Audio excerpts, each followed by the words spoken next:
salaamaaleykum mbokki Sénégal ñu ngi sant yàlla bu baax di julli Seydina Muhammad alayhi salaatu wa salaam di am contentement bu baax si suñu daje tey bi nga xamante ne waa Ngor oote nañu marche pacifique autorités yi nangul ñu ko ñu tàmbale ko ci bismillahi rahmaani rahim ñaan yàlla yeggale ci alhamdulilahi rabbil alamin li ñu fi andi tey mooy li nga xamante ne depuis 2011 wala 2008 depuis ñu xam ne dañuy déloger aéroport bi yóbbu ko Diass suñuy kilifa taxaw nañu si lii dem nañu fu ne bind nañu autorités yi nga xamante ne mooy les autorités compétentes yi nga xamante ne wàllu suuf si ñoom ñoo ko des waaye li ñu seetlu moo la dañ ñu tënk xamlu jël ko def ko mbiri famille def ko mbiri partenaire mbiri parti mbiri waaso def lu leen neex ñun nag tey la ñoo wax ak yéen si lii gën a mujj suñu ay kaddu suñuy xol neexul ndax 864 hectares aw askan joxe ko en 1943 man buñ may andil ay domaine national ay domaine privé de l'État loolu 64 la judd ñun suñuy suuf biñ koy jox colon yi lañ ko jox en 1943 boobu état du Sénégal judduwul kon bu leen ma andil ay textes yoo xamante ne dañ ko def uniquement pour sàcc suñuy suuf ñun dañuy dem ñu naan lan l'État se comporte comme un particulier day may ku ko neex jaay ku ko neex abal ku ko neex dama ne ñun ñoo bañ suuf si ñu taxaw tey naka na leen wóor na ne du ñu nangu ñu di ko séddale ab Sénégalais du ñu bàyyi on est autochtone on est riverain on est propriétaire dañ ko joxewoon pour utilité publique état du Sénégal soxlaatu ko pour ab aéroport ñu di ko jox ay sénégalais njëkk si Macky yu fay 52 hectares c'est Amar 30 hectares jaayee leen ko si prix boo xamante ne suñu maire yi di dem géej bu ñu leen ko jaayee ñu jëndal ñu ay hectares. anarchie bi dafa yàgg parparloo gi dafa yàgg xeebaate gi dafa yàgg ñun nag lébu du ñu askan wu ñuy xeeb ñun ku ñu xeeb def nga musiba génnuñu jam ñaajo gii gën a jege lébu yi génn gis leen si benn raison ñu la xëccoo toolab jàmbur wala suufas jàmbur li ñoo laaj ñoo ko moom géej nag moo ñu wër mënuñoo sëkk géej gi di ko dëkk aéroport bii ñoo jox ay sénégalais dinañ xam ndax ñun si Sénégal lañ bokk wala bokkuñu si Sénégal comme nag addina bi lañ fi nekk njëkk a mayeetul dara te kilifa nag njëkk lañ ko war a oo mu uy si njëkk de 2011 à nos jours bu ngeen fàttale ko mai 2015 am na ay émeutes fi amoon lii la ñu bëggoon ñu provoqué ba mu yàqu tey incha allah du ñu répondre benn provocation li ñoo xamal état du Sénégal moo la nañ ñu jox ab zone d'extension ñun ab zone d'extension lañ soxla dëkk bi da xat ab zone d'extension lañ soxla 50 hectares yi ñu laaj bañ mënoon am la ko ëpp bañ am la ko yées kon ñu ngi teeral suñuy kaddu te xam ne suñu yeneen i naatangoo dañu war a wax suñu yeneen i naatangoo dañu war a wax ñooñu war a wax nag dañ leen di bàyyi li si des ñu yeggali ka li ñoo xamal nguur ak Sénégal moo jiite Sénégalais yëpp ñun si Sénégal la ñu bokk si Sénégal la ñu bokk si Sénégal la ñu bokk wa axiru daxwaana ani alhamdulillahi rabbil alamin El Hadji Abdoulaye Sam le porte-parole du collectif pour l'extension du village de Ngor merci.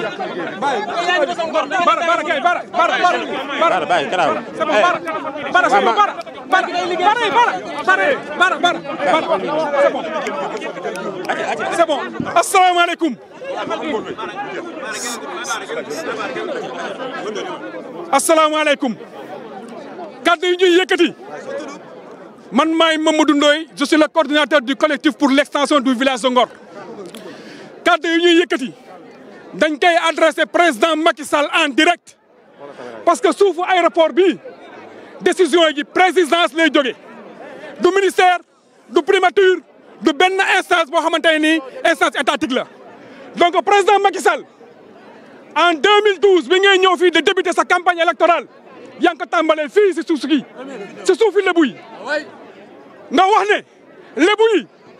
bu ngeen ma falee en 2012 dinaa leen delloo seeni suuf ndaxte li ngeen di dund injustice la ñu am yaakaar si yow fal la nga def un premier mandat deuxième mandat ñëw nga teerale fii sa campagne électorale nga waxaat la même chose jusqu'à présent gisuñu dara ñun li ñuy dund nag injustice la dañu nekk di noot lébu yi dañu nekk di noot askan wi nga xamante ne ñoo dëkk fii si Cap-Vert loolu nag duñu ko nangu Ngor mu ngi réclamer 50 hectares fii si zone aéroportuaire bi président Senghor moom si mbir mi ci moom la tàmbali woon Abdou Diouf ñëw def remaniement di zone di rey ñu bañ dee Ablaye Wade ñëw doggale ñu Macky Sall gën ñëw déggate loolu nag duñ ko nangu ñun ay askan lañ duñu dem Fuuta dafa xëcc aw ay suuf dañu dem feeñal dafa toll leneen lan fii lañu am donc nañ ñu jox d'autant plus que Ngor mu ngi dund entre l'enclume de l'avancée de la mer ak li nga xamante ne mooy canal bi nga xamante ne mooy canal bi gën a mag fii au niveau de Dakar Ngor ne bénéficie de rien Ngor amul lycée Ngor amul CM suñu stade bi ñu ngi ko bloqué depuis 5 ans mënuñu am compétition sportive loolu la ñu wax ne du dëgg du yoon état du Sénégal li muy def Ngor tegu ko fenn loolu nag duñu ko nangu président Macky Sall message bi yow lañ koy adressé population Ngor yaakaar naa dox nañ si yar ak teggin donc nañu jox li nga xamante ne moom la ñuy demandé muy 50 hectares fii si zone aéroport bi jërë ngeen jëf. Bien sûr, bien parlé, bien, merci. Waaw, bana. bàyyi bu jigéen wax ba pare.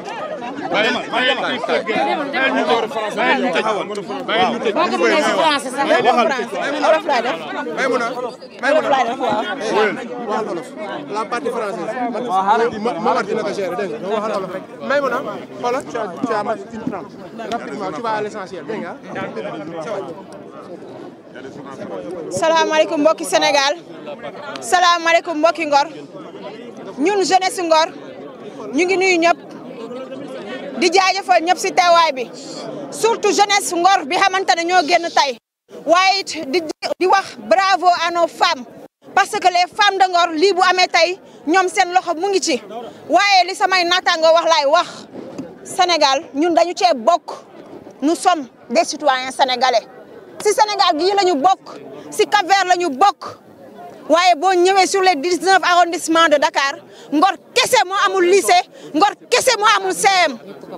Ngor Wakaam Yoff nag fépp boo foo dem ñoo bokk piste bi macha allah donc boobu ba tey ñu ngi laaj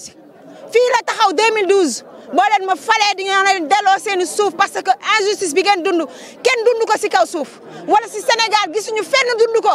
te keneen ku ko dundoon tey ñooñu jokk guerre am ñun nag dañu nekk nit ñoo xamante ne dañu pacifique xamuñu xuloo xamuñu tooñ waaye état du Sénégal defaluñu dara boobu ba tey Ngor étouffe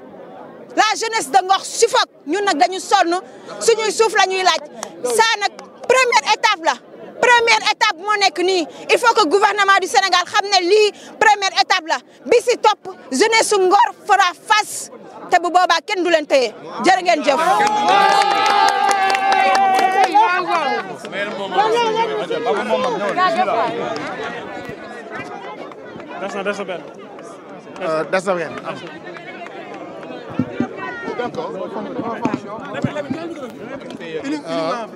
Bonjour,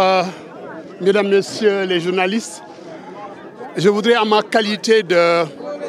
membre de la communauté, je m'appelle El Hadji Momar Samb, mes origines c'est Ngor,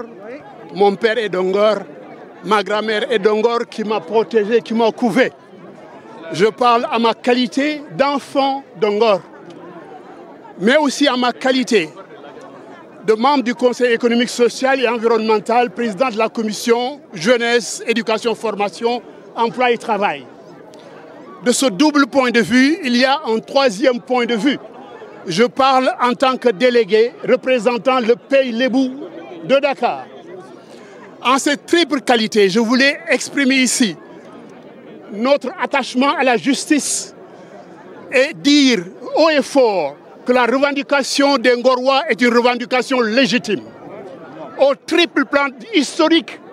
social et économique. Je voudrais dire aujourd'hui que le sort fait à la population de Ngor est un sort injuste, illégitime, inadmissible. Nous avons, au nom du Conseil même économique social, fait une session au cours de laquelle une audition a été faite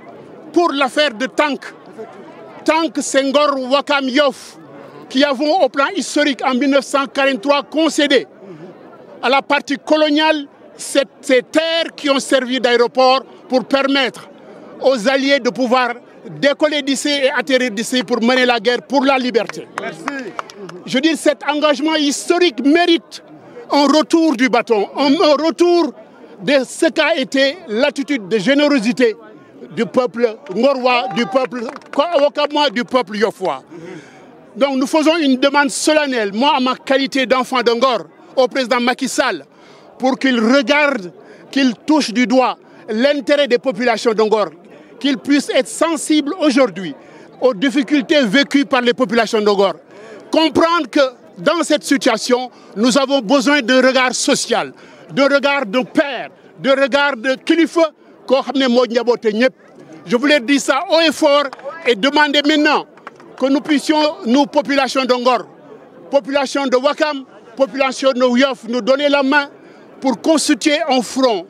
large, massif, pour permettre effectivement que ces revendications soient entendues et satisfaites. Je vous remercie.